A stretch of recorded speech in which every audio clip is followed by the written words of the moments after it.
Lost Mídias encontradas de maneiras ridículas. Eu cliquei nesse vídeo porque na thumb dele aparecia um filme que eu suspeito que seja A Page of Madness, aquele filme japonês, e dizia que o filme foi encontrado num pote de arroz. E eu fiquei curioso pra ver por causa disso, que eu não sei dessa história. A gente sabe que muitos materiais perdidos são alvos de buscas muito bem organizadas pela internet. As comunidades se unem, se organizam e buscam de todas as formas encontrar materiais que parecem impossíveis de serem solucionados. Mas e quando uma Lost Media é encontrada de maneira totalmente aleatória, inusitada e até ridícula de certa forma? E quando todo mundo está se esforçando para encontrar um material raro, mas ele aparece do nada, da maneira mais inesperada possível? Hoje eu quero tratar sobre casos de mídia perdida que se encaixam nesse cenário, aqueles que foram encontrados de uma maneira que ninguém poderia imaginar. Eu sou o Lucas Nauta e sejam muito bem-vindos. Bora. Oi, Lucas Nauta que já apareceu aqui no canal, terceira vez já, na hat-trick do Lucas Nauta. E ele falou que ele conhecia a página até. Fofo.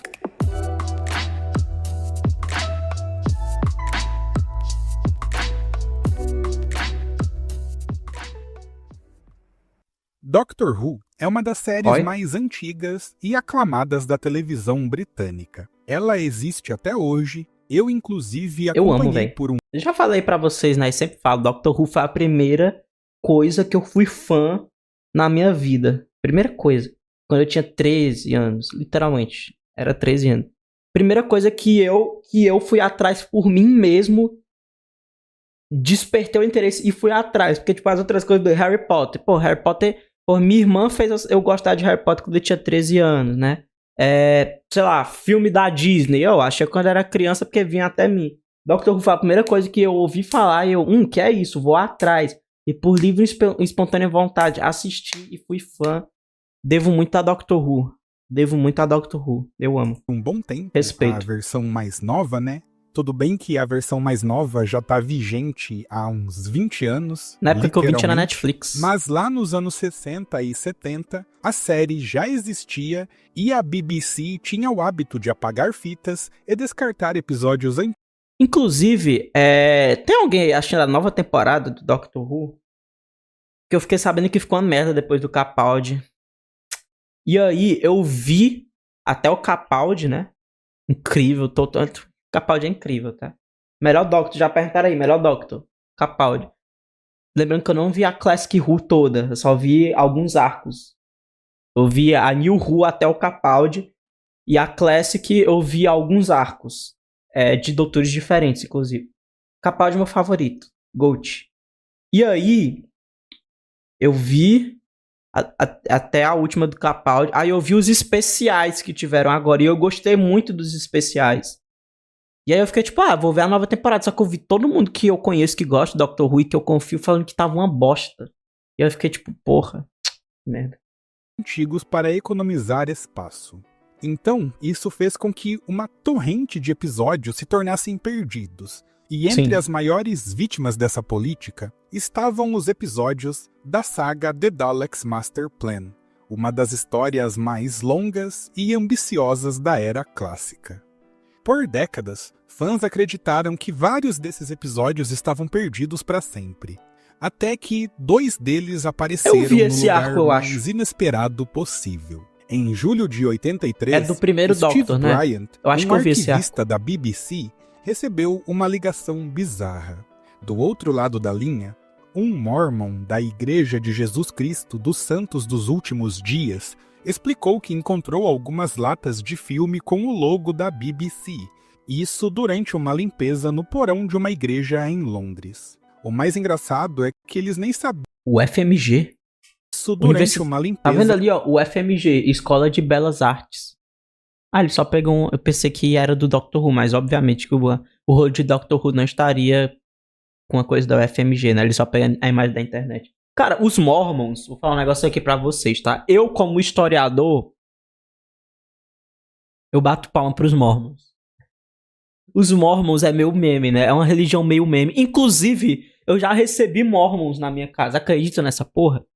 Cara, eu acho o Mormon um bagulho meio fascinante, assim. O fato deles serem nômades e andarem por todo o país e por todo mundo é um negócio fascinante. Mas eu, como historiador, a coisa mais fascinante e megalomaníaca, eu acho uma religião meio megalomaníaca.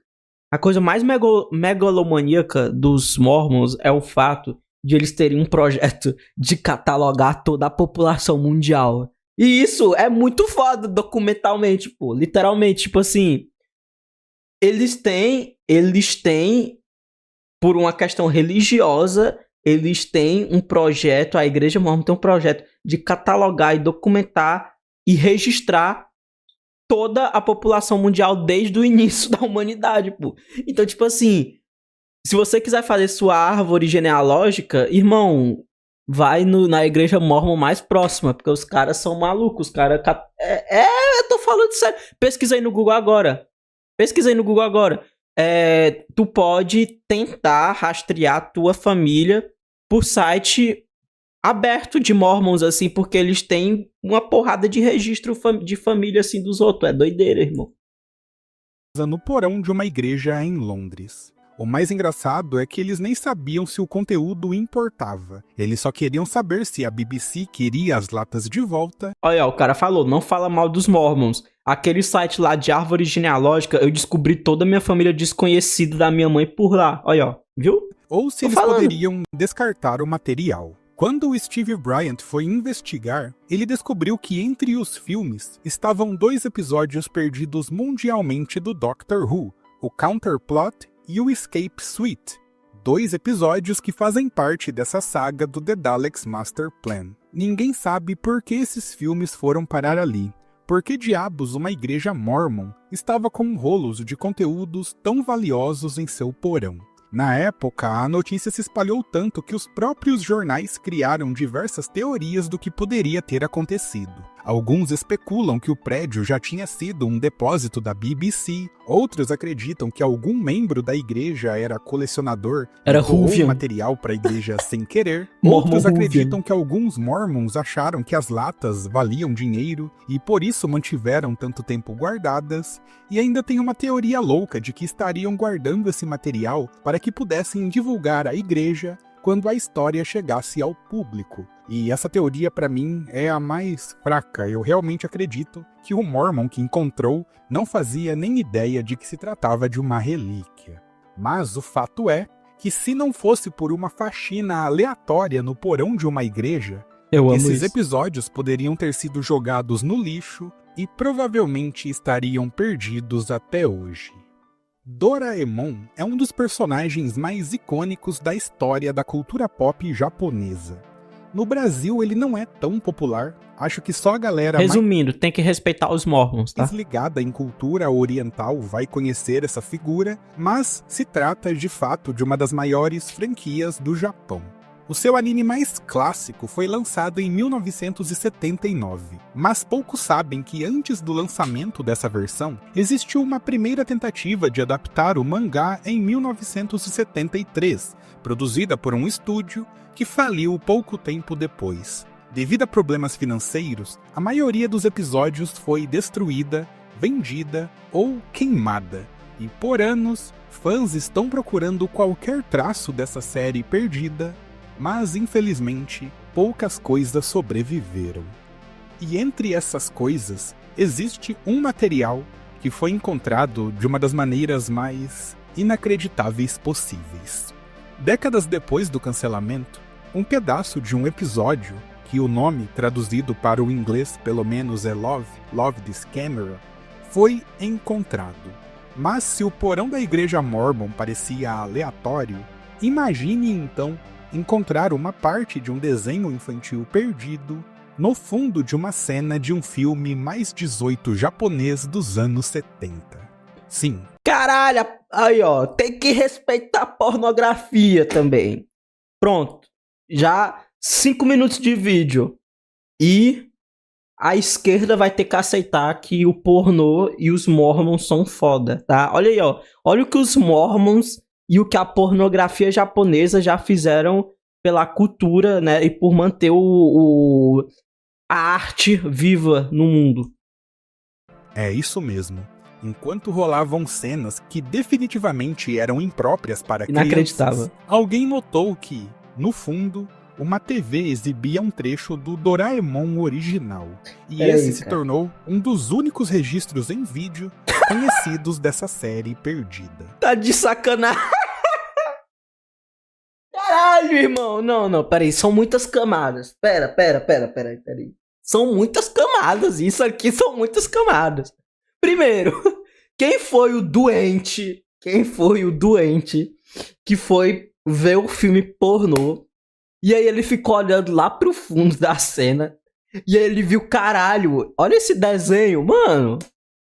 Eu já assisti todos os episódios dessa porra e eu não lembro desse episódio, hein? Eu não lembro desse episódio. Aí o cara foi lá, ficou vendo e... Caralho, isso é uma Lost Media daquele desenho lá. Quem foi o doente que fez isso primeiro? E segundo, irmão... se você quiser assistir esse episódio, só existe assim, mano. Só existe assim. Então, tipo assim, caralho, ó... Final Boss do maior fã desse desenho aí, que eu nem lembro o nome, que ele já falou. Já assisti todos os episódios, todos. David Jones, você já assistiu todos? Já assisti todos, tá.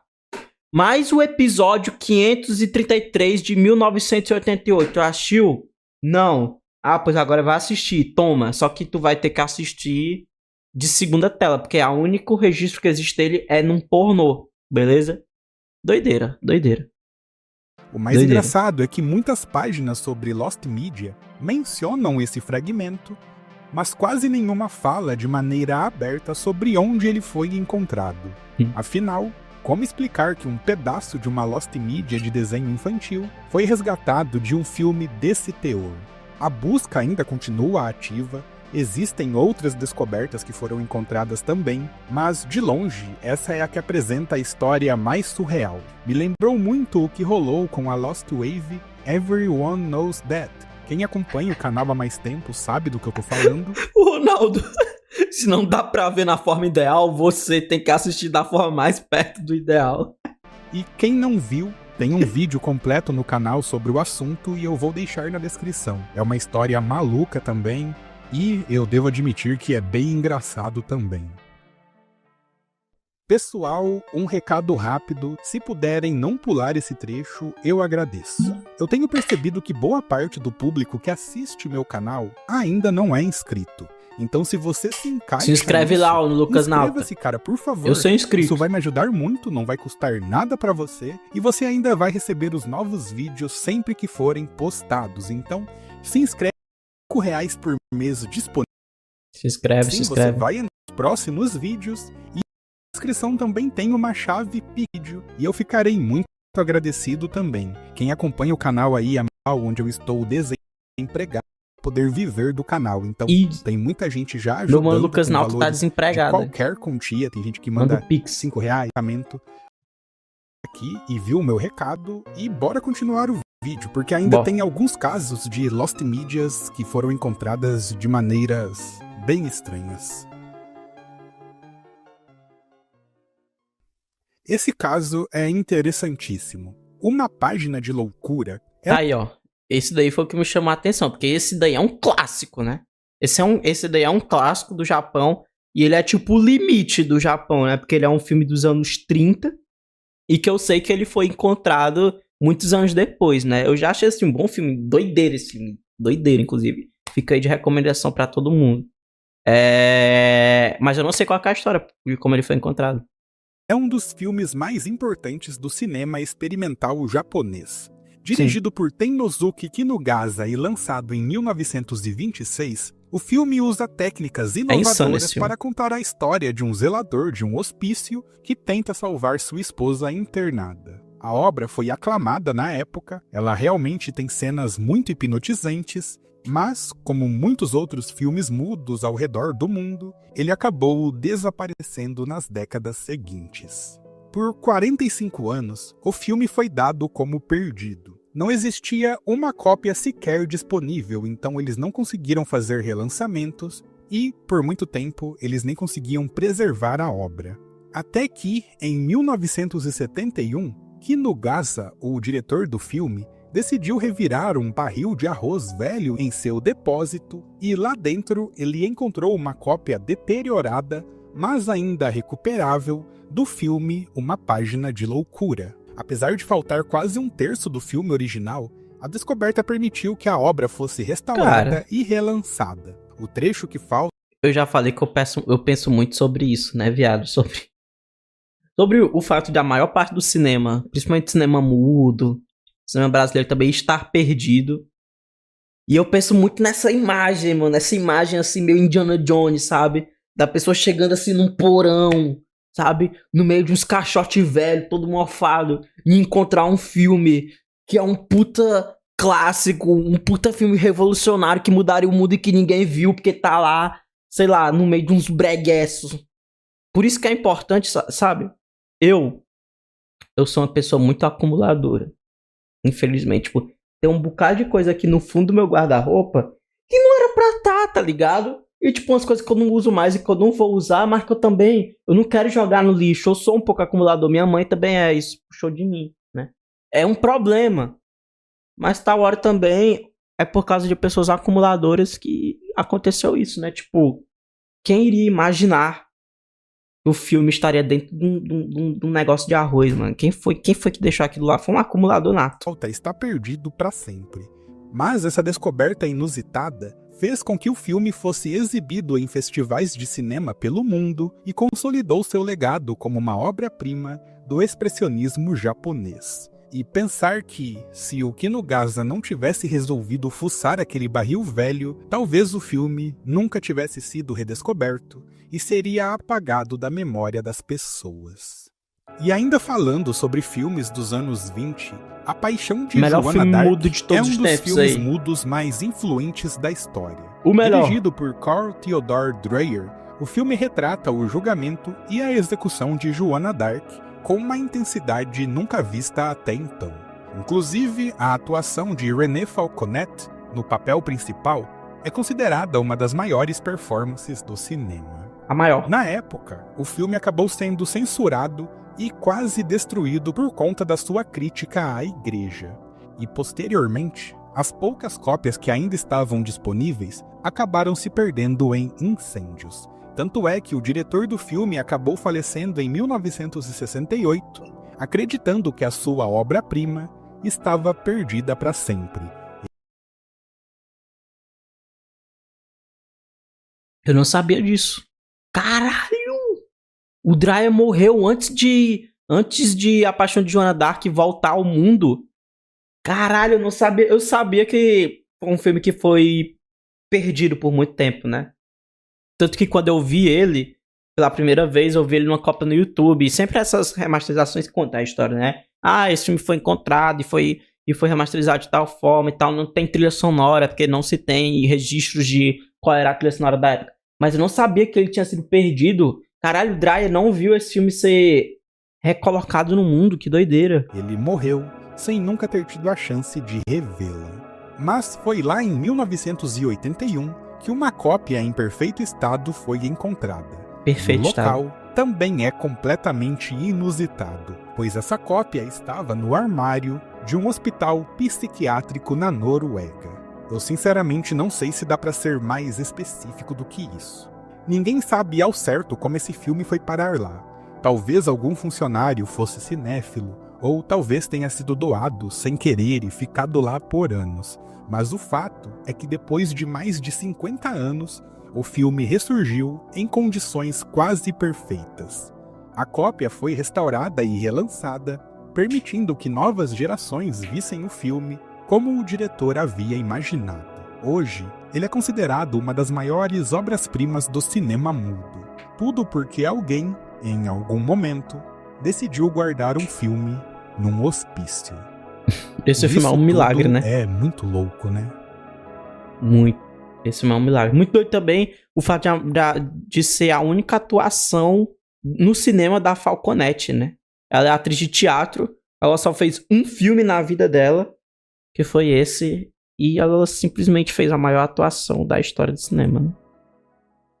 Só uma vez e saiu mostram fora. como o destino das Lost Medias pode ser totalmente incerto. Isso mostra que muitas vezes as descobertas das comunidades de Lost Media vão se concretizar por conta da sorte e do acaso.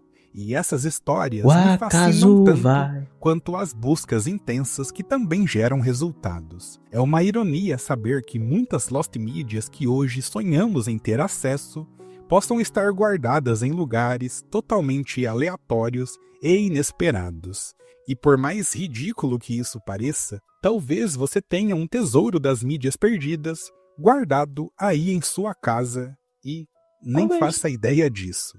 Pense nisso e até a próxima. Será que um dia eu vou ficar rico com os quadrinhos do Homem-Aranha que minha tia deixou comigo, velho? Eu ainda tenho aqui, eu tenho guardado. Mas se um dia eu perder tudo, quem sabe um desses não vira uma Lost Media e eu seja a única pessoa do mundo a ter uns quadrinhos antigos do Homem-Aranha. Quem sabe? Então aqui. Caso um dia eu perca tudo, eu vender no Enjoei. Enfim, é isso, né? Mais um vídeo interessantíssimo do nosso Lucas Nauta, né? Terceira vez já que ele entra, que ele aparece aí no canal. Se inscrevam, tá? Bom vídeo, ótimo vídeo.